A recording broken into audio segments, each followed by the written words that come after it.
Well, banks are providing a lot of platforms to fintech companies, right? Fintechs are startups, so they are themselves, in the startup ecosystem. But banks are actually laying out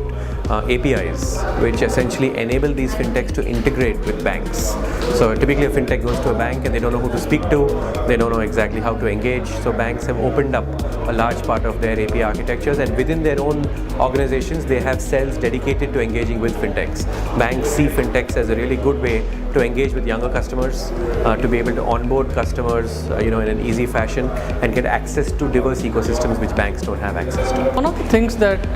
we have noticed being a part of the fintech ecosystem is that earlier on, if you go back to say 2014 or 2015, it was difficult for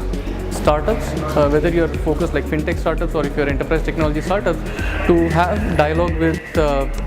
large corporations and to make them believe that with your technology at an early stage you're actually going to make a difference or you're going to disrupt.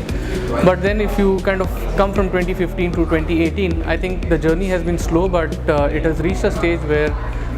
incumbent BFSIs, they realize that technology is not just the way forward, but also if you look at emerging technology companies, they do really have something to offer, because of which you're seeing that a lot of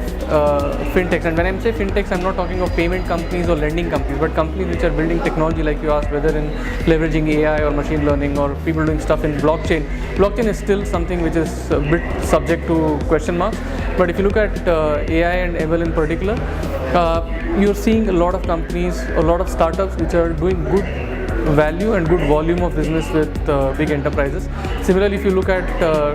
technologies that are deployed on the enterprise cloud, I think that's again another big area, because a lot of big enterprises are looking at migrating to the cloud, and there's a lot of offerings that startups can bring on the cloud. So in that way, I guess we have seen that shift where startups are not doing pilots or POCs, but startups are getting onboarded as vendors and partners and are doing big ticket businesses with large corporates. At the same time, if you look at even large technology companies, whether you look at an IBM or a Microsoft, I mean, these guys, they have been vendors and partners to large enterprises for very long, and they have been successful in selling their cloud technologies. But at the same time, for consuming the cloud infrastructure, you need to have enterprise applications which are hosted on the cloud, and these are provided by third-party plugins or third-party providers, which are your emerging fintechs, and they are also kind of doing the heavy lifting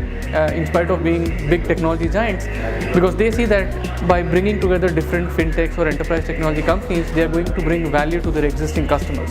So in that way, I see that there's a lot of value and mutual synergies in the ecosystem which has kind of built over the period of years. For more updates from CXO TV, please like and subscribe to our channel.